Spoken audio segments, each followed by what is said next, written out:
কিন্তু দুনিয়াতে আসার পরে এতিম ছিলাম না। সাহাবরা বললেন, ইয়া রাসূলুল্লাহ, মায়ের পেটে আপনি এতিম ছিলেন, কিন্তু দুনিয়া আসার পরে এতিম ছিলেন না, এটা কেমন কথা? রাসূল বললেন, ভাগ্য গুণে এমন একটা চাচা পাইছিলাম, যেই চাচা আমাকে বাবার দরদ দিয়ে লালন করেছে। আমার বাবা নাই এইটা কখনোই বুঝতে পারিনি। সেই চাচা মারা গেল।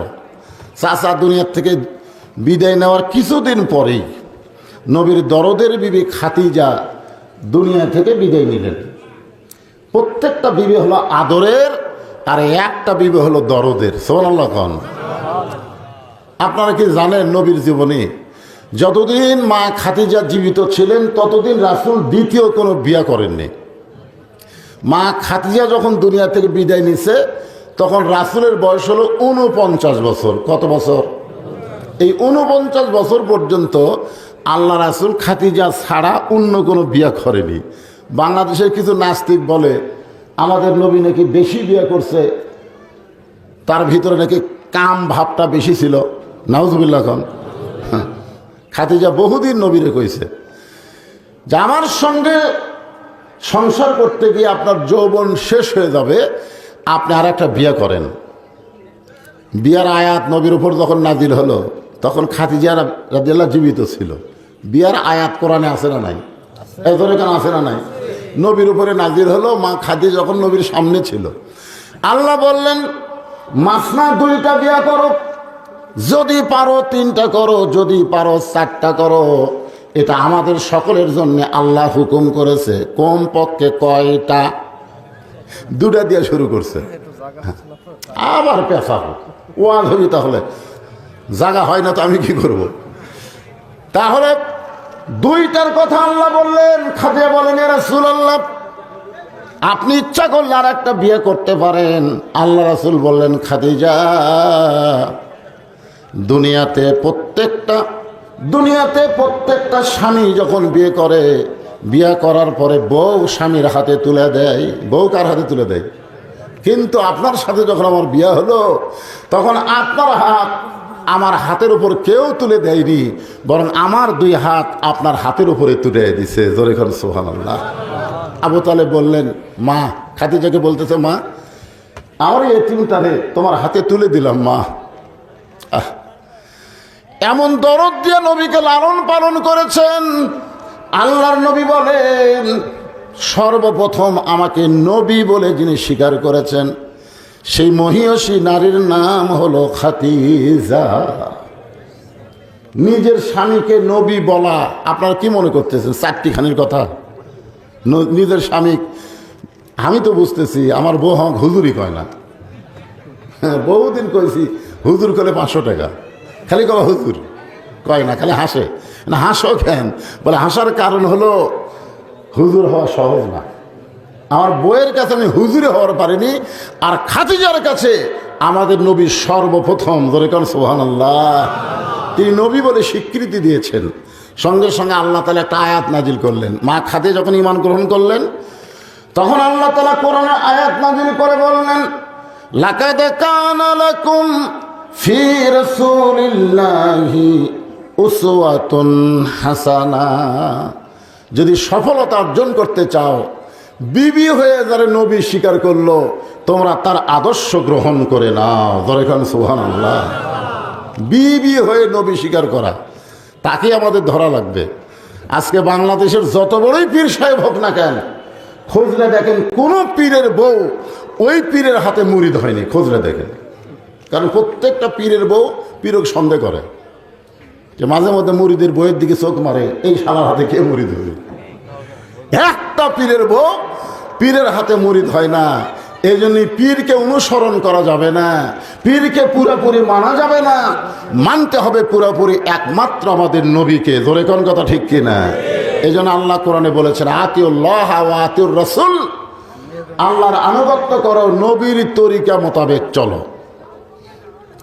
নবীর তরিকা বাদ দিয়ে অন্য কোনো তরিকা গ্রহণ করা যাবে না। তরিকা মানে রাস্তা। জোরে কোন তরিকা মানে কি? জোরে কোন তরিকা মানে কি? তাহলে নবীর রাস্তা ছাড়া আর কোনো ভালো রাস্তা আছে? তা আপনি যদি করেন আমি কাদরিয়া তরিকা, কেউ যদি কয় মোজাদ্দেদ তরিকা, কেউ যদি বলে আমি নকশাবন্দি তরিকা, কেউ যদি বলে আমি চিশতিয়া তরিকা, বুঝবেন ভেজাল। সব কি কথা কন না কেন, সব ভেজাল। একটাই সহি তরিকা, সেইটা হলো নবীর তরিকা। মা আতাকুমুর রাসূলু ফাখুযুহু ওয়া মা নাহাকুম আনহু ফান্তাহু। আল্লাহ কোরআনে ডাইরেক্ট বলে দিয়েছেন, আমার নবী যেটা করেছেন সেটা তোমরা করো, নবী যেটা নিষেধ করেছেন সেইটা করা যাবে না। তার মানে একটাই তরিকা, রাসূলের তরিকা ছাড়া অন্য কোনো তরিকা মানা যাবে। একটু মনোযোগ দিয়ে শোনেন। মা খাদিজা দুনিয়া থেকে বিদায় নেওয়ার কিছুদিন পরে নবী তায়েফের ময়দানে গেলেন। তায়েফের ময়দানে বেড়াবার গেছেন কলেমার দাওয়াত নিয়ে। জোরে কান, কিসের দাওয়াত? কলেমার দাওয়াত দিবার গেলেন। তায়েফবাসীর নবীকে গ্রহণ না করে এত নির্যাতন করলেন। নবীর সঙ্গে একজন ছিল যার নাম হলো যায়েদ। তার নাম কি? যায়েদ ইবনে সাবিত নবীর সঙ্গে ছিলেন। এত পাথর নবীকে মারছে, পাথরগুলো নবীর দেহের এমন কোনো জায়গা নাই, সব জায়গায় পাথরের আঘাত লাগছে। উম্মাহাতুল মুমিনিন মা আয়েশা রাদিয়াল্লাহু তাআলা আনহা একদিন নবীকে গোসল করানোর পরে গায়ে তেল দিয়ে দিচ্ছেন। নবীর গায়ের তেল দেওয়ার সময় বলে, ইয়া রাসূলুল্লাহ, আপনার মুখের চেহারা পূর্ণিমার চাঁদের চাইতেও সুন্দর। আপনার এই যে অবয়ব, এই চেহারাটা পূর্ণিমার চাঁদের চাইতেও সুন্দর। জোরে কান সুবহানাল্লাহ। কিন্তু আপনার শরীরে এত কালো কালো দাগ, আপনার কি বসন্ত হয়েছিল? আল্লাহ রাসূল ছোট বাচ্চার মতন কান্দে। আয়েশা বলে, হুজুর আমি কি বেয়াদবি করলাম? এই কথা বলার পর আপনি কান্দেন কেন? আয়েশা বলতেছে, ইয়া রাসূলুল্লাহ, আপনার শরীরে কি কোনো বসন্ত ব্যারাম হয়েছিল? আল্লাহ রাসূল বলে, আয়েশা রে, কোনো বসন্ত ব্যারাম হয় নাই, বরং তায়েফবাসী আমাকে এত পাথর মারছে যে পাথরের দাগগুলো আমার শরীরের মধ্যে এখনো বিদ্ধ রয়েছে। তায়েফের ময়দানে পাথরের আঘাত, এই তিনটা কষ্টের পরে আল্লাহ তাআলা নবীকে আল্লাহর আরশে নিয়ে যাবেন। নবী ঘুমাইছিলেন কাবার পাশে। আল্লাহ নবী কাবার পাশে ঘুমায় গেছেন। এমন সময় ফেরেশতা জিবরাইল নবীকে আল্লাহর আরশে নিবার আইছে। সুবহানাল্লাহ। এসে বলতেছে, আল্লাহ যাক, আমি বোরাকের পিঠে করে আল্লাহর আপনার আরশে নিয়ে যাব, যে ঘুম পাড়তেছে কি করি? আল্লাহ বলতেছে, ঘুম থেকে ডাক দাও। ফেরেশতা জিবরাইল বলে, আল্লাহ কিভাবে ডাক দেব? আল্লাহ বললেন, তোমার জিহ্বা বের করে নবীর পায়ের তালুতে সুরবুরি দাও। বাবা আদম থেকে আমাদের নবী, সমস্ত নবীর কাছে যেই ফেরেশতা ওহী নিয়ে আইছে, সেই ফেরেশতার নাম কি? জিবরাইল। আর সেই ফেরেশতাকে আল্লাহ বলতেছে, জিহ্বা বের কর। জিহ্বা বের করে নবীর পায়ের তালুতে সুরবুরি দাও। ফেরেশতা জিবরাইল তার জিহ্বা বের করে নবীর পায়ের তালুতে যখন সুরবুরি দেয়, নবী ঘুম থেকে চেতন পায়, বলে, জিবরাইল এইটা কি করলেন? আমাকে নাম ধরে ডাকলেই তো আমি ঘুম থেকে চেতন পাইতাম। জিবরাইল বলে, ইয়া রাসূলুল্লাহ, আপনি আপনারে চিনেন না, আমার আল্লাহ আপনারে চিনে।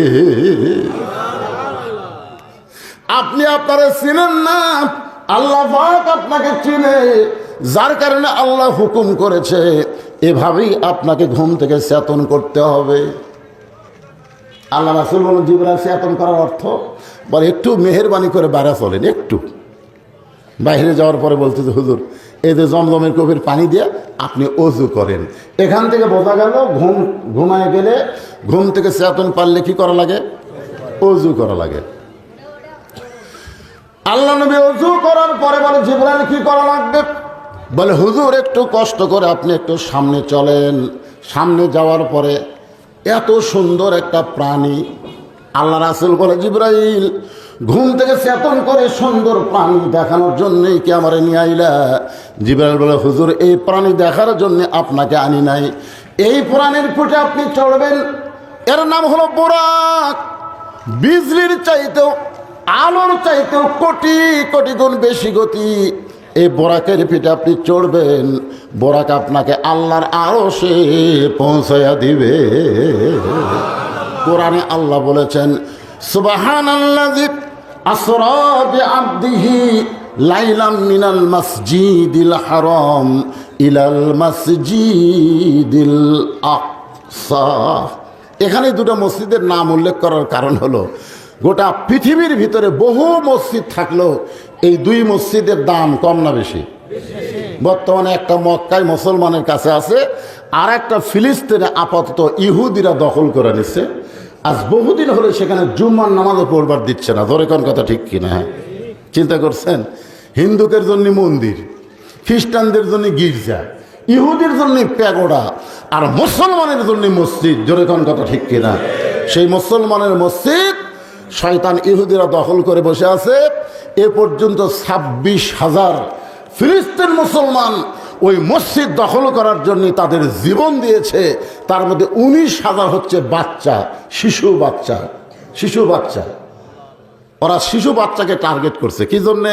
কারণ গোটা পৃথিবীর সমস্ত মুসলমান মা জন্ম দেয় বাচ্চা, আর ফিলিস্তিনের একজন মা বলেছে আমরা কোনো সন্তান জন্ম দেই না, আমরা একটা মুজাহিদের জন্ম দেই। জোরে খান সুবহানাল্লাহ। আপনি সন্তান জন্ম দিয়েছেন, পুচকে কাঁদতেছে, ভাত খায় না, মোবাইল চালু করে দিলেন, ওই মোবাইল দেখে আর ভাত খায়, মোবাইল দেখে আর ভাত খায়। ওই বড় হলে কি মাল হবে জানেন? বুঝবার পারতেছে না, পরে বুঝবেন। আর ফিলিস্তিনের বাচ্চার জন্ম হলেই মা তাকে বাইতুল মুকাদ্দাসে নিয়ে যায়, নিয়ে যাওয়ার পরে দেখায় আল্লাহর ঘরের মধ্যে বাচ্চারে শোয়াইয়া রেখে মা শুকরিয়া তার নামাজ পড়ে, আল্লাহর কাছে দোয়া করে, আল্লাহ তোমার ঘরে এনে আমার বাচ্চাকে সুপর্দ করে দিলাম, তোমার ঘর থাকবে, বাচ্চাও থাকবে। তোমার ঘর যদি কেউ লুণ্ঠন করতে চায়, আমার বাচ্চা জীবন দিয়ে হলো তোমার ঘরকে হেফাজত করার চেষ্টা করবে। ধরে কর সুবহানাল্লাহ। আজকে ফিলিস্তিনের মুসলমান আল্লাহর ঘর রক্ষা করার জন্য জীবন দেয়, আর বাংলাদেশের প্রধানমন্ত্রী 564টা মসজিদ বানাইছে। আজান দিলে যুবকেরা বাহিরে ঘরে, মসজিদের মধ্যে ঢোকে না। জয়গণ ঠিক কি না? দাবি করে আমি মুসলমান। হুজুর তুই মুসলমান? আজান হলো মডেল মসজিদে, বেড়া ঘুরলুকা, আমি খালি নামাজই পড়ি না হুজুর। আপনারা বলেন তো যাই নামাজ পড়েন আমি মুসলমান? এখানে ডাইরেক্ট কয়েকটা হাদিস আছে, বুখারী শরীফের হাদিস। প্রথম হাদিসটা হলো লা সালাতা লা ঈমানা, যার নামাজ নাই তার ঈমানই নেই। আপনারা বলেন তো এর মধ্যে কোনো গোঁজামিল আছে? লা সালাতা লা ঈমানা, নামাজ নাই, ঈমান নাই। এরপরে হাদিসে বলা হচ্ছে লা সালাতা লা দীনা, যার নামাজ নাই তার কোনো ধর্মই নেই। তাহলে ওই যে নামাজ না পড়া মুসলমান দাবি করতেছে, ওর ধর্ম আছে? বাইনাল আবদি ওয়াল কুফরি তারকুস সালাত, বান্দার কাফের মধ্যে পৃথক করার জিনিসটার নামই হলো নামাজ। যারা নামাজ পড়ে তারা হলো বান্দা, আর যারা পড়ে না তারা হলো কাফের। এটা আমার কথা না রাসূলের কথা? এরপরে যে একটা মারাত্মক কথা দেখেন, মান তারাকা সালাতু মুতাম্মিদান ফাকাত, কঠিন কথা, ফাকাত কাফারা, ইচ্ছা করে এক ওয়াক্ত, কয় ওয়াক্ত? এক ওয়াক্ত নামাজ যারা বাদ দিল এরা অবশ্যই কাফের হয়ে গেল। তাহলে মাননীয় প্রধানমন্ত্রী এতগুলো মসজিদ বানালেন খামাখা, মুসল্লি নাই। প্রধানমন্ত্রীর দায়িত্ব কি খালি মসজিদ বানান? প্রধানমন্ত্রীর দায়িত্ব কি খালি মসজিদ বানান? অনেক নেতারা বলে, এখনকার বক্তারা বর্তমান সরকারের সমালোচনা করে, এখানে সমালোচনার কথা নাই তো। আল্লাযীনা ইম্মাক্কান্নাহুম ফিল আরদ, মুসলমানের মধ্যে কাউকে যখন ক্ষমতার চেয়ার দেওয়া হয় তার 1 নম্বর দায়িত্ব হলো আকামুস সালাত, নামাজ কায়েম করা। আজান দেওয়ার পরে যারা মসজিদের বাহিরে ঘরে, বাংলাদেশের সবচাইতে বড় জালেম কারা? আজান দেওয়ার পরে যারা নামাজ পড়ে না, এদের চাইতে বড় জালেম আর কেউ আছে? এ কথা কন না কেন? তো সেই জালেমদের 5 হাত পিটন দেওয়া লাগবে। এখনকার পুলিশেরা আলেম ধরে, আলেম না ধরে ওই জালিম গুলো ধরো, তো যারা নামাজ পড়তে দিতে না ওই জালিমক ধরা দরকার আছে। কথা কন ধরা ধরে নিয়ে যে ঘরের মধ্যে কাপড় খুলে পাশার উপরে 10টা করে বাড়ি যদি দেয়, এক ওয়াক্ত নামাজ না পড়লে 10 বাড়ি, সরকারের আইন। আমাকে নামাজের ওয়াজ করা লাগবে। কিন্তু বর্তমান প্রধানমন্ত্রী গেলে মসজিদ বানালো। একটু মনোযোগ দিয়ে শুনবেন। আল্লাহর নবী বোরাকের কাছে গিয়া বোরাকের গায়ে হাত দিলেন, নবীর চোখ দিয়ে দর দর করে পানি পড়তেছে। ফেরেশতা জিবরাইল বলে, ইয়া রাসূলুল্লাহ, এত সুন্দর বোরাক, এইটা দেখার পরে আপনি কাঁদেন কেন? হুজুর, আপনার কি বোরাক পছন্দ হয় নাই? নবী বলতেছে, ইব্রাহিম তুমি কইলা বোরাকের পিঠে চললে বোরাক আমাকে আল্লাহর আরশে পৌঁছায় দিবে। এ কথা শোনার পর আমার 30,000 বছরের পুল সিরাতের কথা বারবার মনে হয়।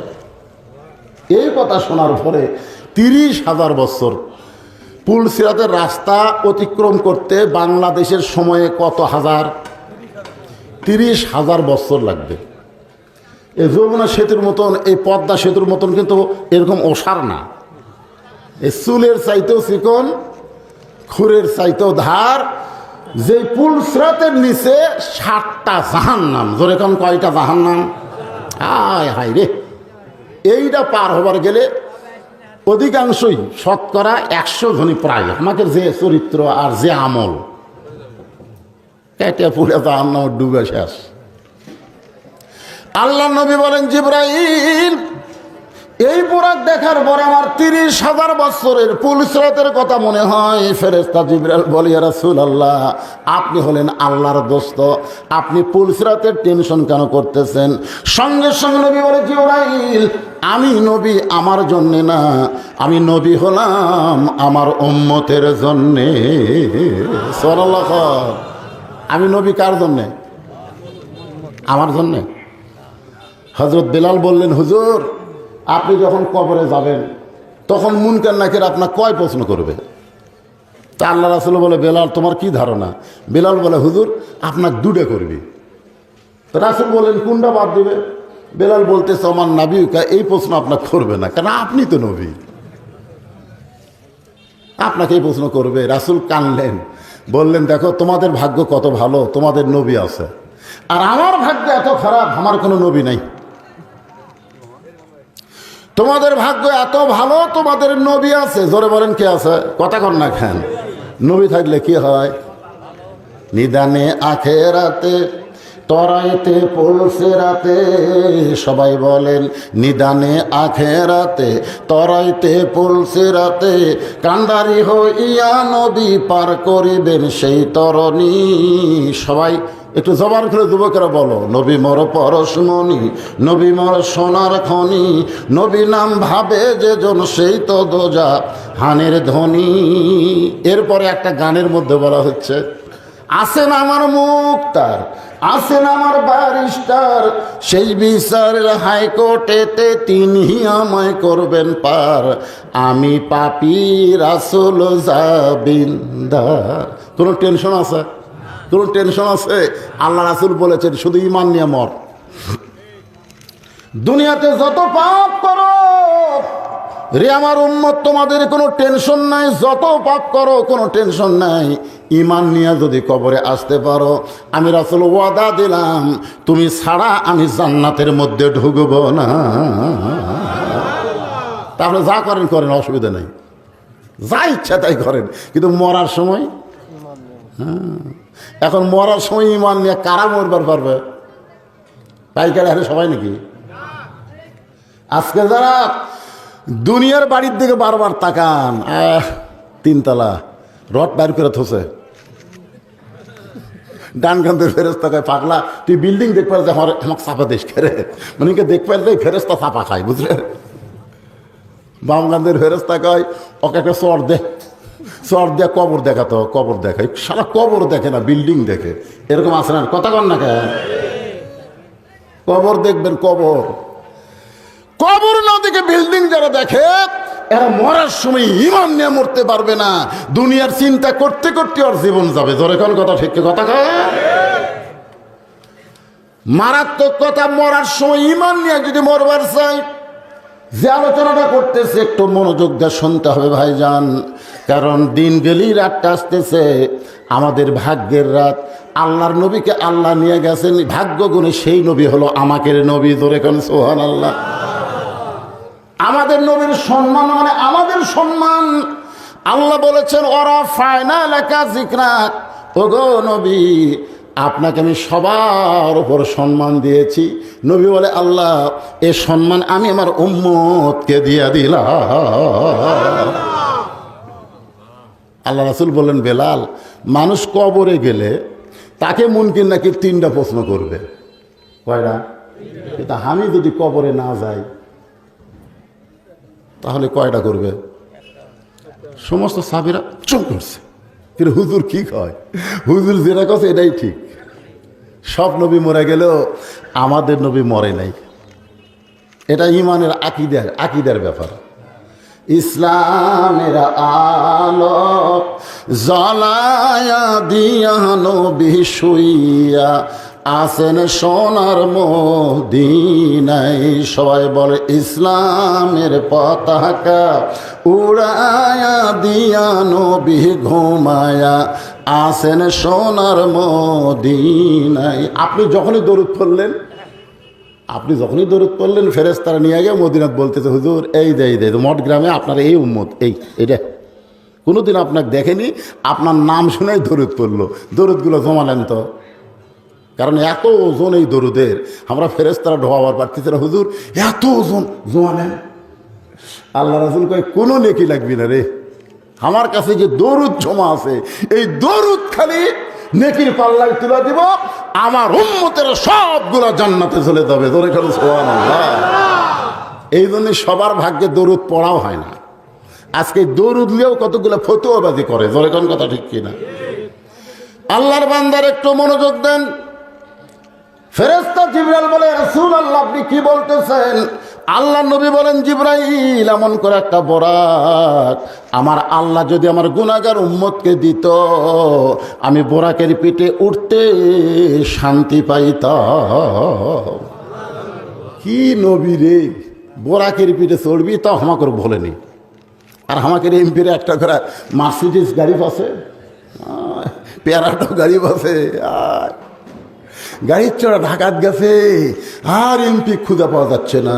ধরে কোন ঠিক কিনা? ভোটের আগে হায় হায় হায় প্রত্যেকটা মাহফিলে এমপি যায়, ভোট হয়ে গেলে আর দেখা নাই।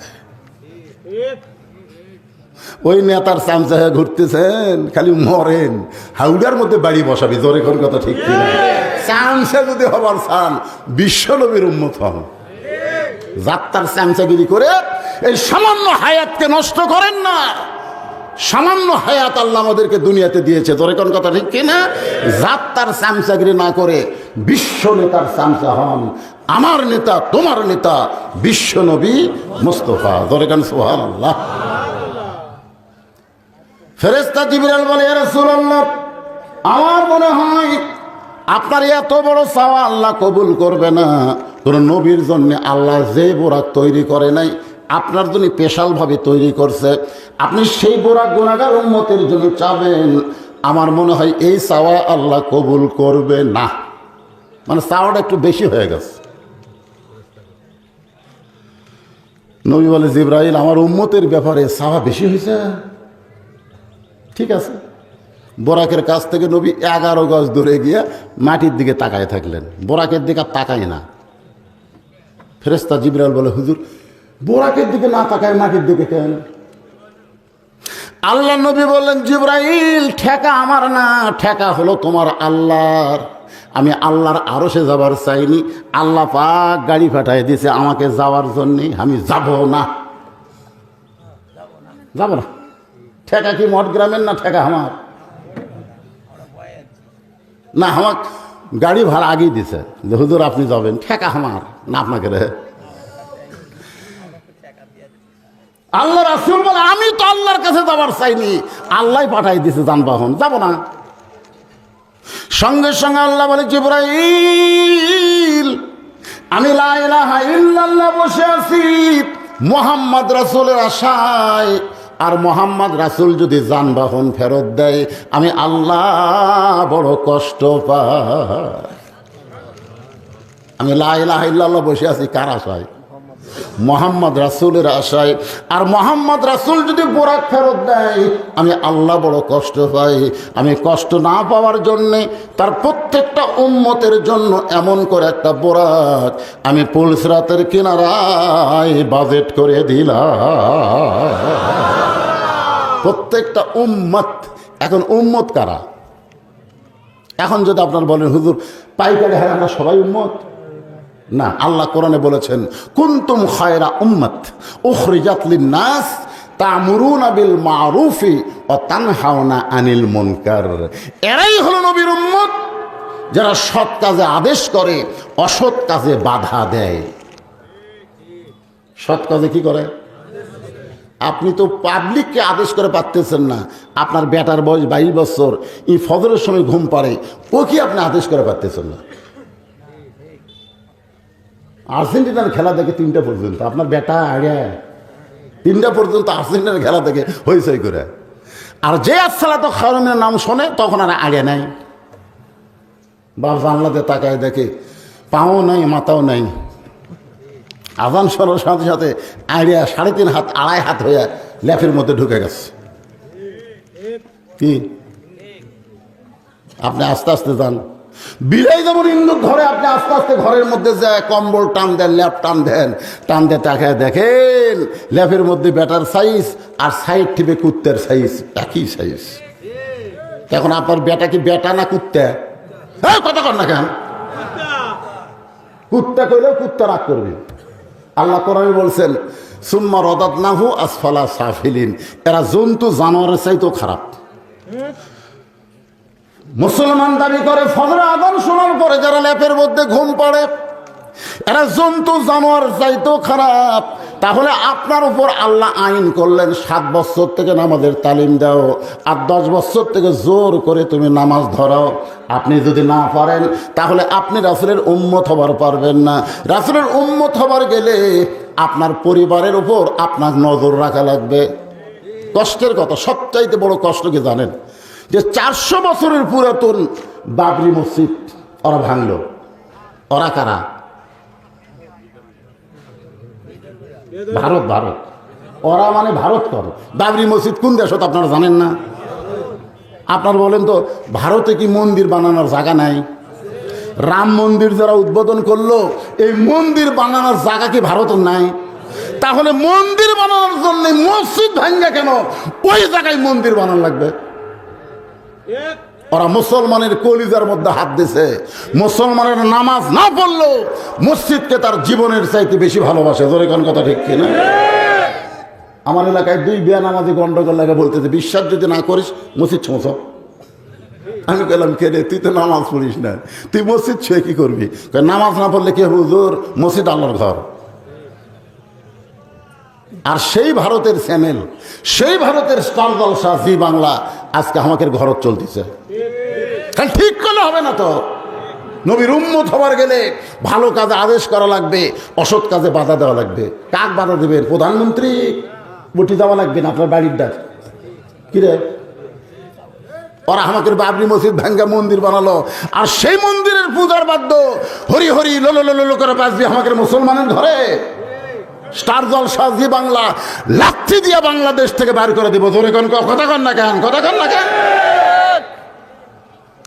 আপনি যদি আপনার বউকে এদো ওয়াজ শুনবার আছে, ভাক্কা করবার আছে, সব এরা ফাতেমার ওয়াজ শুনবি, একটা মানবি না।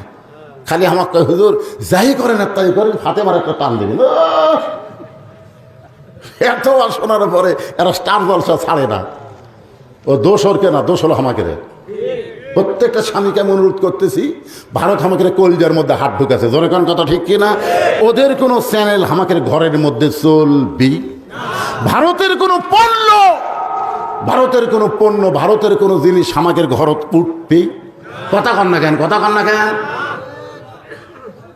রে এত জায়গা পুরো আছে তোরকে, সেই জায়গার তোরা মন্দির না বানায় 400 বছরের পুরাতন বাবরি মসজিদ ভাঙ্গা তোরা মসজিদ বানার লাগবে। তার মানে বোঝা গেল এরা মুসলমানকে কিছুই মনে করে না। জোরে কোন কথা ঠিক কিনা? আল্লাহর বান্দার একটু মনোযোগ দেন। প্রত্যেকটা উম্মতের জন্য একটা করে বোরাক আল্লাহ তাআলা বাজেট করে দিয়েছে। খালি এই পরে আমরা চর্ম বলছেন, লাভ দেয় চর্ম বোরাকের পিঠে, আর বোরাক সাত করে একেবারে জান্নাতুল ফেরদাউসের দরজার যা ব্রেক করবে। কারণ বিশ্বনবীর উম্মতকে আল্লাহ যেমন তেমন জান্নাত দেবে না, যে জান্নাত দেবে তার নাম হলো জান্নাতুল ফেরদাউস। আল্লাহ রাসূল বলেছেন, যখন জান্নাত চাবা খবরদার অন্য জান্নাত যেন চাই না, কারণ আমি আমার উম্মতকে নিয়ে অন্য কোনো জান্নাতে ঢুকবোই না, সবাইকে নিয়ে ঢুকবো জান্নাতুল ফেরদাউস। জোরে কারণ সুবহানাল্লাহ। সেই বোরাকের পিঠে যদি আমরা চড়তে চাই, একটু মনোযোগ দিয়ে শোনেন। আল্লাহর নবী বোরাকের পিঠে চললেন, বোরাকের উড়ে যাবে, বোরাক উড়ে যাবে, কিন্তু বোরাক হাঁটিয়া যায়। নবী কয়, জিবরাইল, বোরাকের পিঠে চললে বোরাক আপনাকে আমাকে আল্লাহর আরশে নিয়ে যাবে, সেই বোরাক উড়ে না খায়, আরশ তো উপরে। তো বলতে যে হুজুর একটা কাম বাকি আছে। বলে সেটা কি কাম? বলে একটু নামেন। এখনই তো বোরাকের পিঠে চললাম, এটা কোন জায়গা? এইটা হলো বাইতুল মুকাদ্দাস। হুজুর হাই হাই, এই উঠতেই বাইতুল মুকাদ্দাস, এইখানে কি করা লাগবে? বলে এইখানে আপনার ইমামতিতে 2 রাকাত নামাজ হবে। সুবহানাল্লাহ বলেন। আল্লাহ রাসূলকে সাহাবেরা জিজ্ঞাসা করলো, হুজুর বাইতুল্লাহ আর বাইতুল মুকাদ্দাস এই দুইটার মধ্যে দাম বেশি কার? একটা আছে মক্কাত, একটা আছে ফিলিস্তিনি, এই দুটার মধ্যে দাম বেশি কার? তা আল্লাহ রাসূল বললেন, বাইতুল্লাহর দাম বেশি আর বাইতুল মুকাদ্দাসের সম্মান বেশি। আপনারা বলেন তো, দাম আর সম্মানের মধ্যে কি তফাৎ? এ ভাই, মন খারাপ করছেন? দাম আর সম্মান এই দুইটার মধ্যে তফাৎ কি? আপনাকে এমপির দাম বেশি, কিন্তু আপনাকে ইমামের সম্মান বেশি। কারণ এমপি যদি আপনাদের গ্রামে জুম্মার দিনে আসে, একটা মুসল্লিও কবি না, এমপি সাহেব একটু খুতবা দেন তো, একজন কবি। মসজিদে একটাই মাত্র চেয়ার, সে চেয়ার কি এমপির জন্য না ইমামের জন্যে? সবাই বলতেছে এমপি সাহেব সামনে কাতারে বসেন, আসো সামনে বসেন, আর ইমাম সাহেব চেয়ারত বসেন। ইমাম চেয়ারত বসে পা অঙ্কে ঝুলে দেয়, ওয়াজ করতেছে। আল্লাহ কাই কেরে নেতা, দেখ কার দাম বেশি, কার সম্মান বেশি। এমপির দাম আছে, কিন্তু ইমামের সম্মান বেশি। বাইতুল্লাহর দাম বেশি, বাইতুল মুকাদ্দাসের সম্মান বেশি। সাহাবেরা জিজ্ঞাসা করলেন, এ রাসূলুল্লাহ, বাইতুল্লাহর দাম বেশি হওয়ার কারণ কি? আল্লাহর নবী বললেন, বাইতুল্লাহ বরাবর আর একটা ঘর আছে, সে ঘরের নাম হলো বাইতুল মামুর। এই যে বাইতুল্লাহ, এখান থেকে উপর দিকে তাকাও, ইয়ানজুরুবি নূরিল্লাহ, তোমাদের যদি নূরের চোখ থাকে তাহলে দেখবা চতুর্থ আসমানের উপরে আর একটা একেবারে কাবা ঘরের মতোই আর একটা ঘর আছে, তার নাম হলো বাইতুল মামুর। আর বাইতুল মামুর বরাবর আর একটা ঘর আছে, সেই ঘরের নাম হলো আল্লাহর আরশ। জোরে কোন সুবহানাল্লাহ। একেবারে আরশ বরাবর বাইতুল মামুর, বাইতুল মামুর বরাবর হলো বর্তমানের কাবা। এই জন্য বাইতুল্লাহর দাম বেশি আর বাইতুল মুকাদ্দাসের সম্মান বেশি হওয়ার কারণ হলো, বাইতুল্লাহর মধ্যে সমস্ত নবী রাসূল নামাজ পড়ে নাই, কিন্তু বাইতুল মুকাদ্দাসের ভিতরে আমার ইমামতিতে সমস্ত নবী রাসূল নামাজ পড়েছে। বাইতুল্লাহর মধ্যে সব নবী রাসূল ঢোকেনি, কিন্তু বাইতুল মুকাদ্দাসের মধ্যে সমস্ত নবী রাসূল ঢোকে, নামাজ পড়ছে। কার ইমামতিতে? আমাদের নবীর ইমামতিতে নামাজ পড়লেন। 2 রাকাত নামাজ, 2 রাকাত নামাজ আদায় করলেন। বাইতুল মুকাদ্দাসের মধ্যে সমস্ত নবী রাসূল 2 রাকাত নামাজ পড়ে যে সওয়াব পাইছে, ইজা নুদিয়া লিস-সালা মিন ইয়াউমিল জুমআ ফাসাউ ইলা যিকরিল্লাহ। কোন আল্লাহর বান্দা জুমার নামাজ যদি মসজিদে এ আয়াত অনুযায়ী পড়ে, তাহলে বাইতুল মুকাদ্দাসের সমান সওয়াব আল্লাহ তাকে দান করে। এই আয়াত অনুযায়ী পড়া লাগবে। এখানে কি বলা হচ্ছে? ইজা নুদিয়া লিস-সালা মিন ইয়াউমিল জুমআ ফাসাউ ইলা যিকরিল্লাহ। আমাদের বাংলাদেশে এরা পড়তেছে আয়াত অনুযায়ী, একেবারে সবার শেষে যাবি, সবার আগে বাড়াবে। 5 ওয়াক্ত তো পড়েই না, জুম্মার দিনে যায় তাও মোশান লিয়ে, সবার শেষে যায়, যা নতুন স্যান্ডেলের কাছে পুরাতন স্যান্ডেল থয়। আবার সবার আগে বের হয়ে নতুন পাওয়ার দিয়ে চলতেছে মরদ। ধরা পড়লে বলবি বদল হচ্ছে ভাই, বদল হচ্ছে ভাই, চাপাত মারা লাগবি সর। তোর জীবনে কোনোদিন দেখলাম না তুই নতুন থুয়া পুরাতন নিয়ে গেল। যতবার বদল, পুরান থুয়া নতুন নিয়ে যাওয়া। এরা আসলে নামাজে না। আল্লাহ বলেছেন ফাওয়াই লুল্লিল মুসল্লিন, এরা হলো নামাজের নামে মস্করা ঠাট্টাকারী।